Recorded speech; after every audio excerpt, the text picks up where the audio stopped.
கடந்த 2 மாசத்துல மட்டும் 30 படுகொலை நடந்திருக்கு. ஏண்டா இதெல்லாம் ஒரு நியூஸ்னு எடுத்துட்டு வந்திருக்குன்னு சொல்லி நீங்க கேட்கலாம். இந்த மாதிரி விவாகரத்து, கள்ள தொடர்பு அந்த மாதிரி பரபரப்பா பேசினா தானே நல்லா இருக்கும் அப்படின்னு நீங்க கேட்கறது நியாயம்தான். நம்ம பரபரப்பா இருக்கணுமா இல்ல நம்மளோட உயிர் பறி போகாம இருக்கணுமா? தாவேகா தலைவர் விஜய் அவர்கள் சொன்ன மாதிரி தான் இன்னைக்கு தமிழ்நாட்டுல சட்ட ஒழுங்கு சந்தி சிரிக்குதா இல்ல ரொம்ப சீரும் சிறப்புமா இருக்குதா? ஹாய், நான் உங்க தேவா. சோ வாங்க இத பத்தி டீடைலா தெரிஞ்சுக்கலாம். கடந்த 2 மாசமா தமிழ்நாட்டுல 30 படுகொலைகள் நடந்திருக்கு. ஜனவரி மாசம் 13 படுகொலை, பிப்ரவரியில 12, மார்ச் மாசம் இன்னும் ஸ்டார்ட் ஆகி ஒரு வாரம் தான் ஆகுது. அதுக்குள்ளேயே 5 படுகொலைகள் நடந்திருக்கு. தமிழ்நாட்டுல இன்னைக்கு சட்ட ஒழுங்கு என்ன நிலைமையில இருக்கு தெரியுமா? இப்ப ரீசெண்டா சென்னையில ஒரு காவலர், அவரோட பேர் சூர்யா, ஆக்டர் சூர்யாவோட பேரை வச்சுட்டு அவர் அசிங்கம் பண்ணி வச்சிருக்காரு. என்ன ஆயிருக்கு அப்படின்னா, யாராவது தப்பு பண்ணா அதை தட்டி கேட்கறது தான் காவல்துறையோட வேலை. ஆனா இங்க தப்பு பண்றதே காவல்துறையா தான் இருக்கு. இதெல்லாம் நம்ம எங்க போய் சொல்றது? நைட்டு நேரத்துல பெண்கள் வெளியே போனாதான் பாலியல் வன்கொடுமை,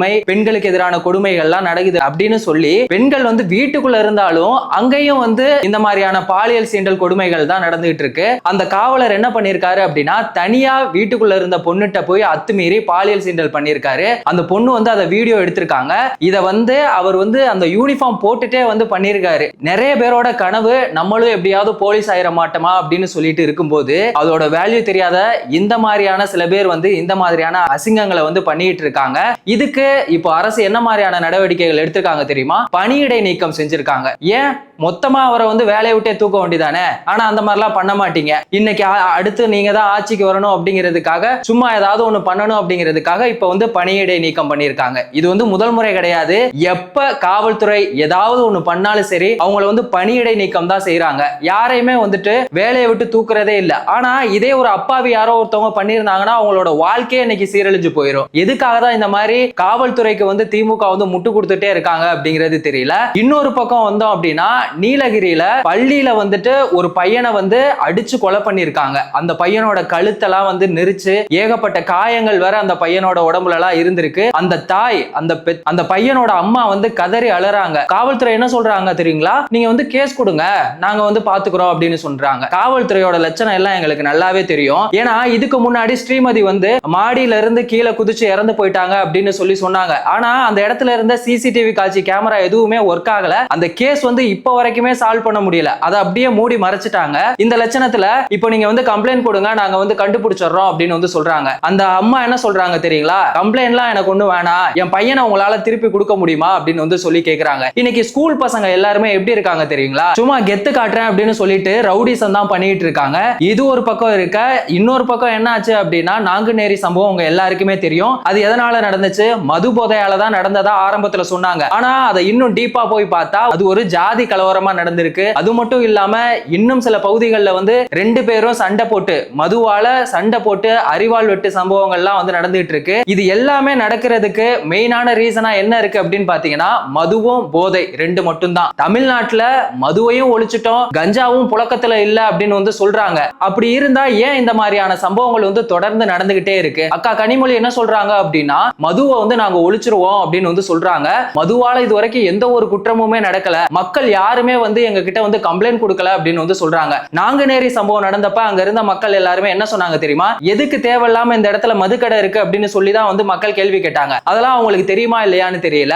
சுகாதாரத்துறை அமைச்சர் சுப்பிரமணியன் அவர்கள் என்ன சொல்லியிருக்காங்க? தமிழ்நாட்டுல கஞ்சா புழக்கமே இல்ல அப்படின்னு சொல்லியிருக்காரு. 0% அப்படின்னு சொல்றாரு. ஆனா அதையும் மீறி கஞ்சாவால இந்த மாதிரியான படுகொலைகள் எல்லாம் தொடர்ந்து நடந்துகிட்டே இருக்கே. அதை பத்தி எல்லாம் ஏன் யாருமே எதுவுமே பேச மாட்டீங்க? நீங்க எல்லாருமே என்கிட்ட ஒரு கேள்வியை கேட்கலாம். ஏண்டா எல்லார் வீட்லயும் போயிட்டு ஸ்டாலின் என்ன நடக்குது அப்படிங்கறத பாக்குறதா அவரோட வேலையா அப்படின்னு நீங்க கேட்கிற கேள்வி நியாயம் தான். ஆனா அவருக்கு கீழே இருக்கவங்க எல்லாம் என்ன பண்ணிட்டு இருக்காங்க? அவங்களுக்கு கீழே இருக்க அமைச்சரா இருக்கட்டும், இல்ல எம்எல்ஏ, கவுன்சிலர், நிர்வாகி, அடிமட்ட தொண்டர்கள் வரைக்கும் அவங்க எல்லாம் வாங்குறாங்கல்ல சம்பளம், அதுக்கு அவங்க வேலை பார்க்கணும்ல. அவங்க இங்க என்ன நடக்குது அப்படிங்கறத ஸ்டாலின் அவர்களுக்கு அடுத்த கட்டமா எடுத்துட்டு போகணும்ல.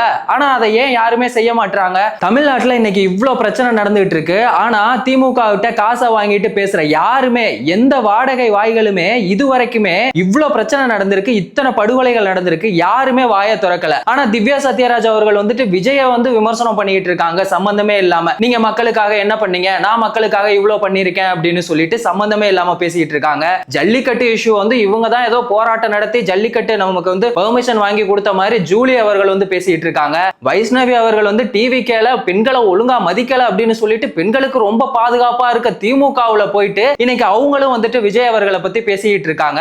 இவங்க எல்லாருமே திமுகவுக்கு ஆதரவா பேசுறாங்க. இன்னொரு பக்கம் விஜய் அவர்களுக்கு எதிராக பேசிட்டு இருக்காங்கல்ல. தமிழ்நாட்டுல சட்ட ஒழுங்கு இன்னைக்கு என்ன நிலைமையில இருக்கு, யாராவது இத பத்தி பேசுறாங்களா? இதுல ஆண்டவர் அவர்களும் இந்த நிலைமையில இருக்கிறத நினைக்கும் போதுதான் ரொம்பவே வேடிக்கையா இருக்கு. எல்லாரும் நீங்க காசை வாங்கிட்டு என்ன வேணா பண்ணுங்க, அது உங்களோட பர்சனல். ஆனா மக்களுக்காக கொஞ்சமாவது பேசுங்க. எங்கெங்கயோ நடக்கிற விஷயம் நாளைக்கு நமக்கும் கூட நடக்கும். அதனால தயவு செஞ்சு மக்களுக்காகவும் கொஞ்சம் பேசுங்க. இன்னொரு விஷயம் நான் கேட்கணும்னு நினைச்சேன். எப்ப திமுக தீய சக்தி அப்படின்னு சொல்லி விஜய் அவர்கள் சொன்னாங்களோ அதுல இருந்து விஜய் அவர்கள் சம்பந்தமான எந்த ஒரு போட்டோவா இருக்கட்டும் இல்ல வீடியோ மூவி எதுவுமே சன் நியூஸ் அவங்க ரிலேட்டடான எந்த சேனல்லையுமே வெளியிடுறது இல்ல.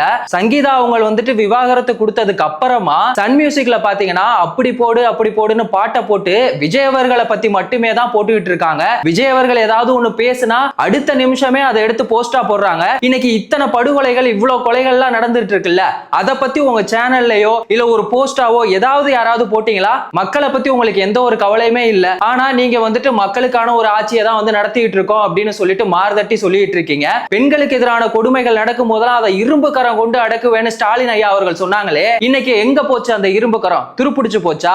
பெண்களுக்கு எதிரான கொடுமைகள் தொடர்ந்து நடந்துகிட்டே தானே இருக்கு. இன்னைக்கு ஒரு காவலரே யோசிச்சு பாருங்க, தனியா இருக்க பெண்ணிட்ட அத்துமீறி பாலியல் சீண்டல் நடத்திருக்காரு. அவர் அவங்க என்ன பண்ணிருக்காங்க? ஜஸ்ட் பணியிடை நீக்கம் தான் செஞ்சிருக்காங்க. அவருக்கான தண்டனைகள் ஏன் கொடுக்கறது இல்ல? அவரு இவ்வளவு தைரியமா தனியா இருக்க பெண்ணோட வீட்டுக்குள்ள போறதுக்கான தைரியத்தை கொடுத்தது யாரு? இன்னைக்கு தமிழ்நாட்டுல சட்ட ஒழுங்கு அந்த லட்சணத்துல இருக்கு. நம்மள தப்பு செஞ்சா யாருமே கேள்வி கேட்க மாட்டாங்க அப்படிங்கிற ஒரு தைரியம் தானே இப்படி அவரை தனியா இருக்க பெண்ணோட வீட்டுக்குள்ள போக வச்சுச்சு. இந்த நிலைமையெல்லாம் மாறணும் அப்படின்னா திரும்ப ஏதாவது இந்த 2026 சட்டமன்ற தேர்தல்ல ஒரு மாற்றம் வரும். அது வருமா இல்லையா அப்படிங்கிறத பொறுத்திருந்து பார்ப்போம். திமுகவோட ஆட்சியில சட்ட ஒழுங்கு இன்னைக்கு என்ன நிலைமையில இருக்கு? மறுபடியும் திமுகவோட ஆட்சி வந்தா நல்லா இருக்குமா? உங்க கருத்தை மறக்காம கமெண்ட் செக்ஷன்ல சொல்லுங்க. வேறொரு வீடியோல வேறொரு கண்டென்ட்ல நம்ம திரும்பவும் சந்திக்கலாம்.